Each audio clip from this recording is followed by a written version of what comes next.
Baik, bismillahirrahmanirrahim. Assalamualaikum warahmatullahi ta'ala wabarakatuh. Perkenalkan, nama saya Ulfa Nurjakiyah, NIM 2023-01034. Baik, semester 3 B.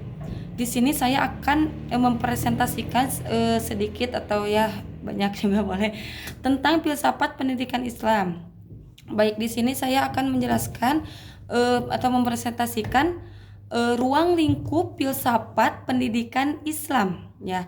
Menurut Sultan Janti Arbi, setidaknya ada 4 ya maksud filsafat pendidikan dalam perannya terhadap pendidikan tersebut. Nah, keempat maksud itu ialah menginspirasikan, menganalisis, mempersepsikan, dan menginvestigasi. Silakan dalam arti bahwa filsafat pendidikan memberi inspirasi kepada peran pendidikan untuk melaksanakan ide tertentu dalam pendidikan ya. Jadi melalui filsafat tentang pendidikan, filsuf juga menjelaskan idenya, bagaimana sih pendidikan itu, kemana diarahkannya pendidikan itu, siapa saja nih yang patut menerima pendidikan tersebut gitu, dan bagaimana juga nih cara mendidik serta apa peran pendidik. Baik, terus menganalisis dalam filsafat pendidikan adalah memeriksa secara teliti bagian-bagian pendidikan agar dapat diketahui secara jelas validitasnya. Hal ini dimaksudkan penulis agar dalam menyusun konsep pendidikan secara utuh tidak terjadi keracunan atau tumpang tindih gitu ya. Terus mempersikan dalam filsafat pendidikan adalah upaya menjelaskan atau memberi pengarahan kepada pendidik melalui filsafat pendidikan yang dijelaskan bisa berupa hakikat manusia bila dibandingkan dengan makhluk lain, atau aspek-aspek peserta didik yang memungkinkan untuk dikembangkan proses perkembangan itu sendiri gitu ya. Bangkuan itu sendiri. Batas yang diberikan,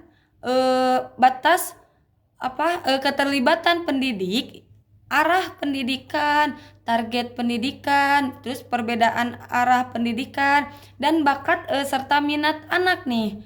Menginvestigasi dalam filsafat pendidikan adalah untuk memeriksa atau meneliti kebenaran nih suatu teori pendidikan.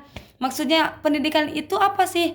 Ya, tidak dibenarkan mengambil begitu saja suatu konsep atau teori pendidikan untuk dipraktekkan di lapangan.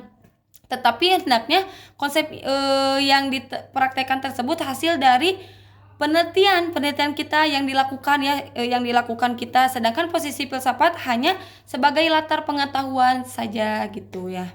Baik, selanjutnya setelah pendidikan berhasil menemukan konsepnya, barulah nih filsafat digunakan untuk mengevaluasi atau sebagai pembanding berikutnya sebagai bahan revisi agar konsep pendidikan itu menjadi lebih baik dan mantap gitu. Jadi terus filsafat pendidikan selalu bereksplorasi menemukan sebuah format pendidikan ya yang ideal untuk diterapkan di suatu negara gitu ya. Jadi format pendidikan ini juga dimaksud harus sejalan dengan apa? Dengan keadaan masyarakat di mana pendidikan itu dilaksanakan gitu. Jadi harus bisa dilaksanakan gitulah ya. Sebagaimana telah disinggung dalam uraian sebelumnya, bahwa filsafat pendidikan selalu mencari format pendidikan yang ideal dan tepat dengan kondisi di mana pendidikan juga itu dilaksanakan. Filsafat pendidikan menjadi landasan dari sistem pendidikan suatu negara gitu.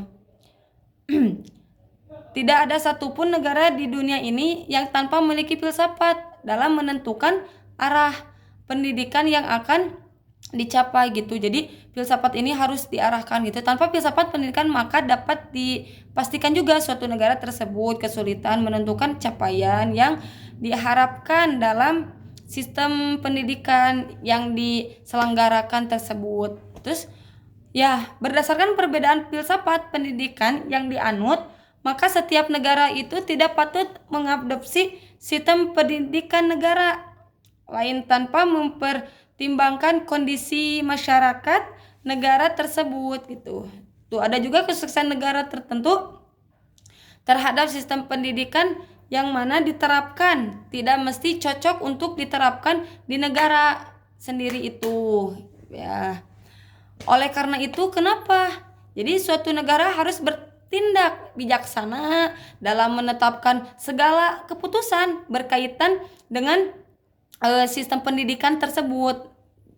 Jadi dari pandangan tersebut dapat dikatakan bahwa filsafat Islam bukan sekedar transfer, kata Inggrisnya of knowledge atau transfer of training, tetapi lebih merupakan suatu sistem yang ditata di atas fondasi atau keimanan dan kesolehan, yaitu suatu sistem yang terkait secara langsung dengan Tuhan.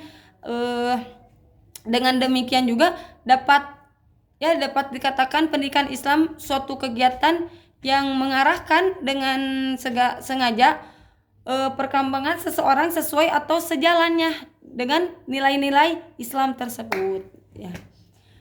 Maka sosok pendidikan Islam dapat digambarkan sebagai suatu sistem yang membawa manusia nih ke arah kebahagiaan dunia dan akhirat. Jadi kita itu harus bahagia melalui ilmu dan ibadah, karena pendidikan Islam membawa manusia untuk kebahagiaan di dunia dan di akhirat.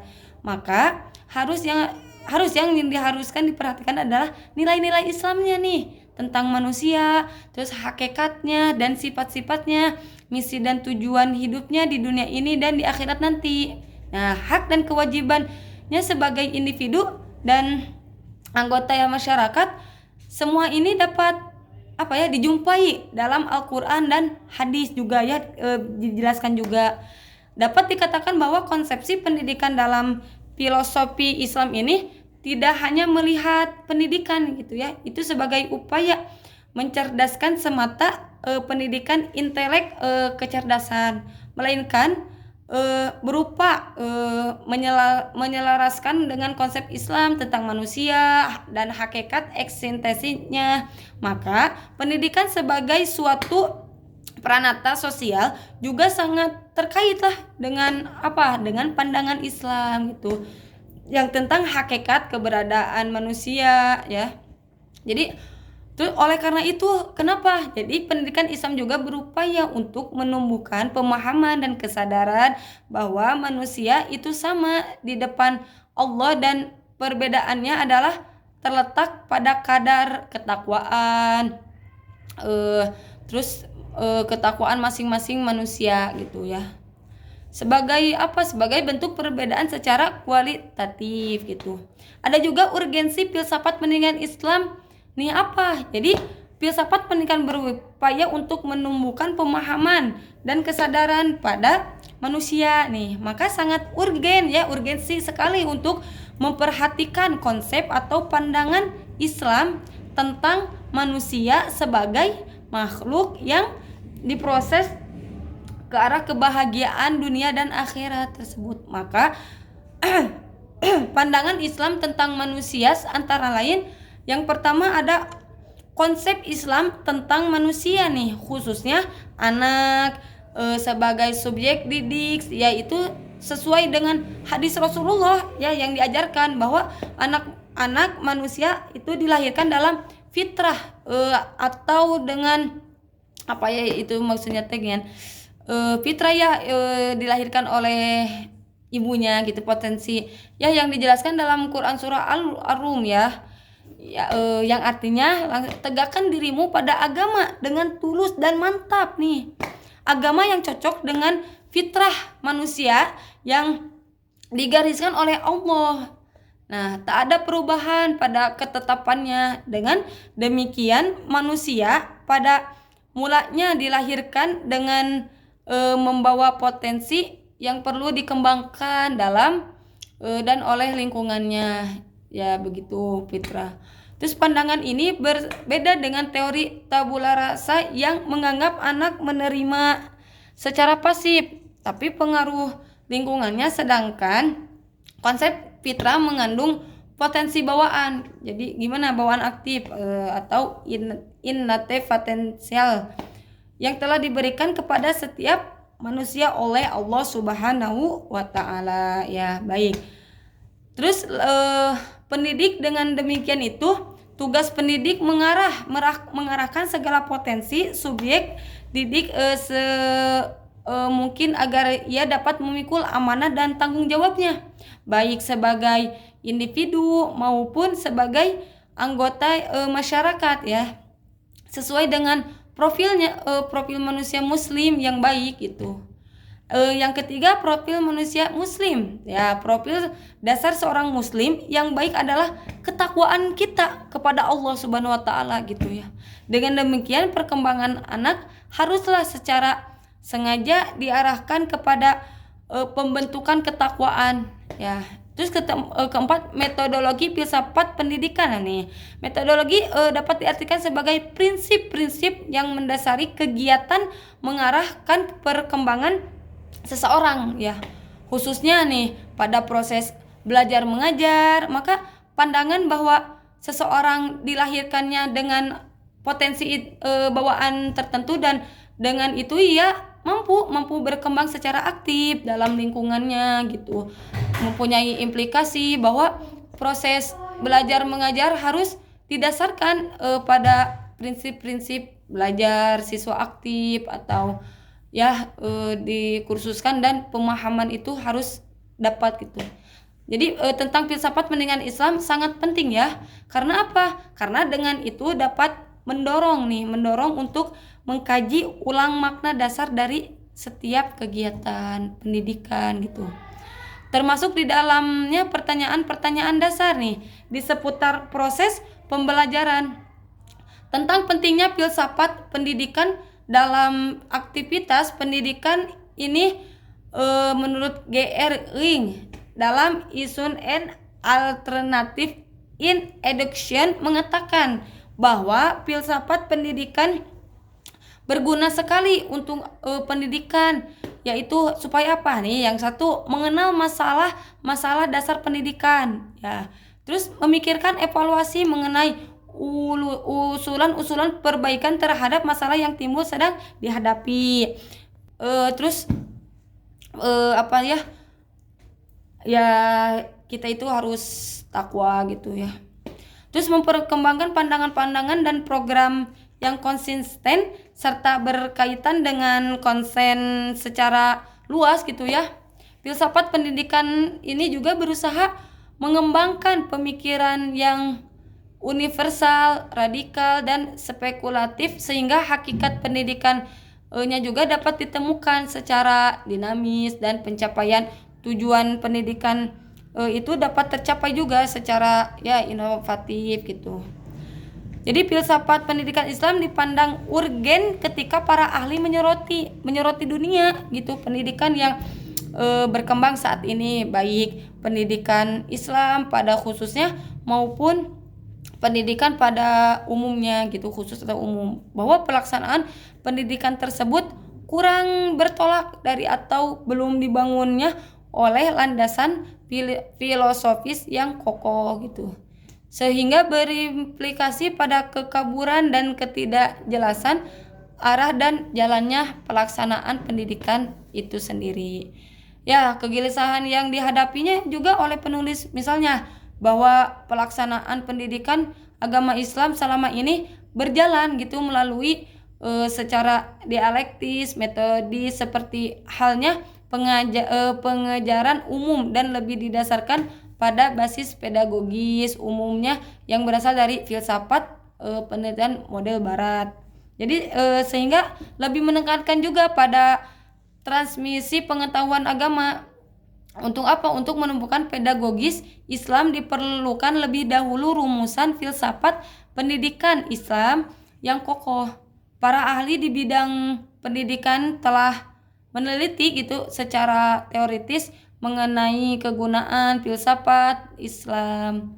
Ya, misalnya Abu Dinata nih mengemukakan 3 manfaat dari mempelajari filsafat pendidikan Islam ini, yaitu bahwa filsafat pendidikan dapat menolong para perancang pendidikan dan orang-orang yang melakukannya dalam suatu negara untuk membentuk pemikiran sehat terhadap proses pendidikan tersebut.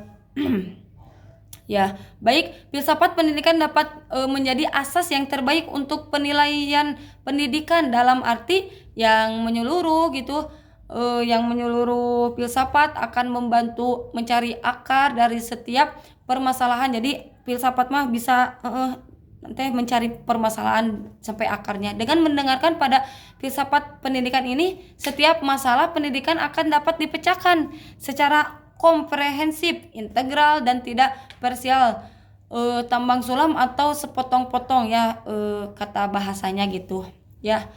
Baik ya, cukup sekian penjelasan tentang filsafat pendidikan Islam ya, ruang lingkupnya. Mohon maaf bila ada kata-kata yang tidak berkenan atau yang kurang jelas, mohon maaf banget ya. Cukup sekian dari saya. Assalamualaikum warahmatullahi wabarakatuh.